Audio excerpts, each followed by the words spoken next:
Tu veux que je suive tes pas, animatrice? Oui, c'est ça. Alors, bonjour tout le monde. Mon nom est Diane Bourassa. Ça me fait plaisir d'être ici. Et en même temps, je me demandais, Diane Bourassa, ça veut rien dire pour personne qui, dans vos conditions, qui venait de graduer ou qui est en pratique de médecine vétérinaire. Je me suis demandé pourquoi Véronique aurait voulu que je fasse ce talk qu'on parle aujourd'hui. Puis en réalité, quand j'y ai pensé, je me suis dit, ouais, j'ai pas besoin de plus de stress dans ma vie. Je pense que j'en ai assez comme ça. Mais je me suis dit, ben, il y a quelqu'un dans la vie qui m'a donné beaucoup et ça me tenterait de redonner aux autres. Ça me tente de vous redonner aujourd'hui pour vous donner un petit peu des indicatifs comment, moi, ma carrière s'est définie. Et même en même temps, je me suis dit, j'ai jamais arrêté pour penser à ça. Je ne sais pas comment ma carrière se définit. Et en faisant une introspection, j'ai fini par définir vraiment qu'est-ce que j'étais pour vous parler aujourd'hui. Alors, je vais partager ça avec vous. J'espère que ça va vous éclairer, ça va vous donner un petit filon à suivre pour les prochaines années de votre carrière.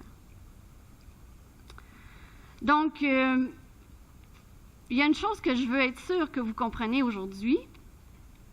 Je ne détiens pas la vérité pure. Je vous dis ce qui a fonctionné pour moi. Je vous dis qu'est-ce qui me parle à moi. Et tant mieux si ça peut vous servir. Alors, avant que je puisse partager un peu de ma sagesse, de ma grande sagesse, je vais vous expliquer ou je vais vous parler de moi, qui je suis. On a parlé tantôt, je suis née à Grand-Mère, je viens de la province de Québec. Je suis diplômée en sciences comptables et ne vous inquiétez pas, je ne vous parlerai pas de vos états financiers aujourd'hui. Je pense qu'aujourd'hui, je peux plus me définir comme un manager. Un manager, c'est une personne qui aime à faire évoluer les choses, qui aime à coordonner des activités pour faire en sorte que tout fonctionne mieux, tout le monde ensemble. Donc, c'est en 2007 que j'ai vraiment fait mon premier contact avec la santé animale.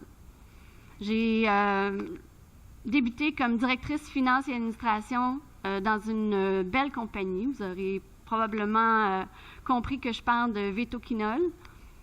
Pour ceux qui ne connaissent pas Vétoquinol, Vétoquinol est une société française, internationale.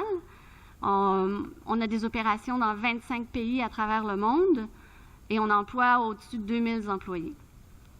En 2011, effectivement, j'ai eu l'honneur d'être promue à titre de directrice générale de la filiale canadienne, qui est à ce moment-là, qui était la deuxième plus grosse filiale du groupe. Alors, pour moi, c'était vraiment un honneur incroyable. Et c'était surtout particulier, parce que je vous explique, je vais vous partager un moment vraiment très touchant pour moi. Je reçois l'appel du propriétaire et président de la société, M. Étienne Frechin, et il voulait me féliciter. Il voulait me féliciter pour ma nomination et il m'a vraiment spécifiquement dit, vous savez, vous êtes la première femme à être nommée à la tête de notre plus grande filiale, en réalité de notre deuxième plus grande filiale, et jamais auparavant on avait nommé une femme à cette position. C'était un moment de fierté très intense, évidemment, mais en même temps, je me sentais tellement privilégiée de participer à ce moment-là où est-ce qu'un homme, je pense qu'il devait avoir 75 ans à l'époque, un homme de 75 ans qui prend le temps de t'appeler et qui supporte la nomination d'une femme dans la continuité de ce qu'il a démarré il y a plusieurs années, ça me touchait vraiment profondément. C'était un homme qui avait commencé sa carrière à travailler avec des hommes uniquement, mais qu'en bout de ligne, il a évolué, il a fait évoluer les gens alentour de lui pour dire qu'on pouvait non seulement faire confiance, mais on pouvait vraiment mettre toutes nos énergies dans ces femmes qui peuvent changer le monde. Alors ça, c'était vraiment très important pour moi. Ça m'a donné une satisfaction personnelle, évidemment, mais je pense qu'en même temps, c'est quelque chose qui est vraiment très précieux qu'on peut partager avec tout le monde. Et le message en arrière de ça, c'est que tu sois une femme ou un homme, c'est pas ça qui compte. Ce qui compte, c'est ce que tu es capable d'amener à la table, ce que tu es capable d'amener dans la dynamique. Maintenant que vous savez un peu plus qui je suis, je vais vous partager le résultat de ma réflexion. Je vais vous faire un executive summary, un peu quelque chose qu'on fait très rapidement. En fait, j'ai voulu partager avec vous qu'est-ce qui a guidé mes pas dans la définition de ma carrière. Puis il y a 3 principes de vie importants que j'ai relevés. Work-life balance, la conciliation travail-famille, les gens, et j'appelle ça ma personal touch, ma petite touche spéciale. En fait, je peux me décrire comme une personne empathique, qui aime beaucoup l'action, qui aime s'enrichir des compétences des autres et qui parle avec son cœur, qui est une personne qui avance avec son guts. Et ça, je pense que c'est important d'en être conscient. Puis merci à vous, parce que j'en étais pas consciente avant aujourd'hui. À faire cette introspection-là, ça m'a amené là. Donc, si je commence avec le premier principe, la conciliation travail-famille. On va dire toute chose, first come first, la famille. Mon père, ma mère, mes sœurs, mon mari, mes 2 filles, ils ont tous participé à chaque étape de mon développement de carrière à leur façon. Soit par leurs encouragements, par leur participation aux décisions. C'était important pour moi, même mes décisions d'avancement de carrière, à un certain moment donné, j'avais autant mes filles que mon mari en consultation parce que je voulais être sûre que dans l'avancement de ma carrière, je faisais ça pour le bénéfice de tout le monde, mais surtout pour le bénéfice de ma famille. Et moi, par le fait même, j'en serais plus heureuse. Donc ça, c'était vraiment important pour moi de bien conduire cette réflexion-là avec ma famille. Ma famille, c'est vraiment le greatest asset, l'actif le plus fort que je puisse avoir, mais vous serez peut-être surpris d'entendre que c'est aussi mon plus gros challenge. Parce que il faut trouver l'équilibre.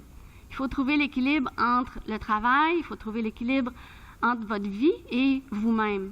Parce que, bon, il y a vos parents, vos frères, vos sœurs. Après ça, il y a les enfants, le mari. Ben, oups, je devrais dire le mari avant. Mais il y a vraiment tous les collègues. Après ça, tu as tes amis que tu veux revoir. Tu as tes clients que tu veux vraiment prendre soin. Tu veux être disponible pour eux. Mais tu as ton chien que tu vas aller marcher, prendre le temps d'être avec lui. Mais en bout de ligne, il faut quand même aussi que tu penses à toi. Et ça, j'ai comme appris à ne pas me sentir coupable de prendre du temps pour moi. Parce que c'est avec ça que j'avance. C'est ça qui me libère l'esprit, puis après ça, je reviens avec tous ces gens-là, puis je suis plus forte, plus présente. Et pour moi, ça, c'était une révélation. Il y a une chose qui a été dite à un moment donné, puis j'aimerais vous le répéter, c'est que personne sur son lit de mort n'a jamais dit « j'aurais dû passer plus de temps au travail ». Je pense qu'à quelque part, ça veut dire beaucoup. Il faut vraiment qu'on rentre ça dans notre tête quand on vient pour prendre ces décisions-là. Il faut qu'on soit en équilibre et en bonne relation avec soi-même. Si on est contre nos valeurs, contre qui on est, il y a un conflit qui s'installe, puis là, ça ne va pas bien. Donc, vous-même, work-life balance, qu'est-ce qu'on pense? Le deuxième principe se trouve à être les gens. Dans le fond, c'est très, très selfish, c'est très égoïste de ma part, mais ce que je me suis rendu compte, c'est que j'adore faire grandir les gens alentour de moi. Et tous les matins, quand je m'en vais travailler, je pense aux personnes.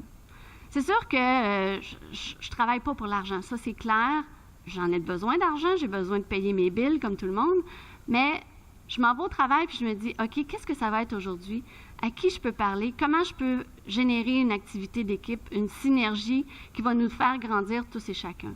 Il n'y a rien de plus merveilleux que de découvrir qu'est-ce qui motive les gens, d'aider l'individu à se développer, mais en bout de ligne, ce qu'on se rend compte, c'est que c'est toute l'organisation qui en profite. Et là, vous allez peut-être me dire, ben oui, c'est beau, là, elle parle d'équipe et tout ça. Moi, j'ai ma petite clinique privée, puis on est 2, 3. C'est quoi, là, l'équipe, là? Mais les gens, qu'on soit 2, qu'on soit 200, c'est néanmoins la même chose. On doit penser à l'individu, on doit savoir qu'est-ce qu'on fait, qu'est-ce qu'on peut s'apporter tous ensemble. Et je pense que ça fait vraiment une différence. Ensuite, il y avait ma touche personnelle, le how, le comment je fais les choses. Honnêtement, j'aurais jamais pensé dire ça dans une conférence, mais je vais redire ce que mes parents ont abusé avec moi, mais je vais le dire pareil parce qu'aujourd'hui, je les en remercie. Il faut toujours traiter les autres comme on aimerait être traité.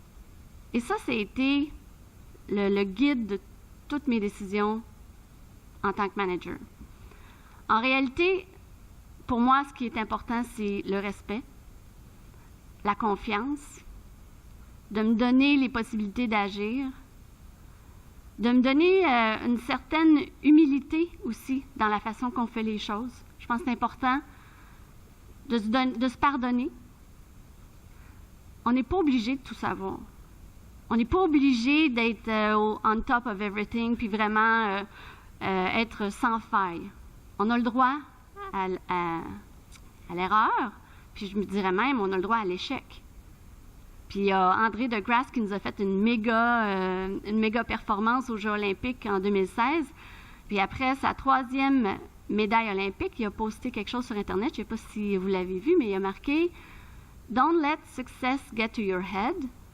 Don't let failure get to your heart. » C'est très fort comme message. Et ça décrit vraiment pleinement ce que je veux véhiculer envers vous aujourd'hui. C'est qu'à un certain moment donné, on ne peut pas être bon à tout. Et quand on fait des erreurs, bien, il faut apprendre de ces erreurs-là. Et c'est ça qui fait qu'on est plus fort et meilleur après ça. Le 3e principe, je viens de vous en parler. En conclusion, ce que je voudrais dire, c'est que de mon petit village à Grand-Mère, où est-ce que je suis née, j'ai évolué à devenir directrice générale de Vétoquinol Canada, de cette merveilleuse société Vétoquinol qui est dédiée pleinement à la santé animale. Et en même temps, je regarde en arrière, je me dis, OK, j'ai peut-être fait des grandes choses. Humblement, je peux le dire, j'ai fait quand même des belles réalisations. Mais pourquoi moi? Pourquoi moi plus que n'importe qui d'autre? Puis avec cette introspection-là, aujourd'hui, je peux vous dire que je pense que ça, c'est vraiment parce que j'ai été capable d'être fidèle à moi-même. J'ai été capable de respecter mes valeurs et mes principes de vie. J'ai été capable de rester fidèle à ces derniers que je vous ai partagés aujourd'hui. Work-life balance, les gens, et de traiter les autres comme j'aimerais être traité. Je sais que c'est pas facile de faire ce genre d'introspection-là, mais je pense que c'est à votre tour. Prenez quelques temps, posez-vous la question. C'est quoi mes valeurs pour moi? C'est quoi qui va faire en sorte que je vais avoir du plaisir dans la vie et que les gens autour de moi vont avoir du plaisir? Et soyez fidèles à tout ça. À un certain moment donné, vous allez avoir des décisions à prendre dans vos vies et il faudra que vous vous référiez à ces valeurs, à ces principes. Parfois, vous allez dire, je connais tous les détails, j'ai analysé tout de A à Z. Puis là, vous êtes prête à prendre la décision, mais il y a quelque chose qui ne marche pas. Vous le sentez, il y a de quoi qui ne marche pas. Bien, ça, c'est votre feeling. C'est vos valeurs qui vous parlent. Mais écoutez-les, parce que c'est ça qui va faire la différence. Donc, je peux juste terminer en vous souhaitant de faire une belle conquête de cet exercice d'équilibre travail-famille. Entourez-vous des gens qui croient en ce que vous croyez. Entourez-vous des gens qui vont vous aider à atteindre de nouveaux horizons qui peut-être pour vous aujourd'hui semblent complètement inconnus, tout comme ça l'a été pour moi quand j'ai commencé ma carrière. Bonne chance.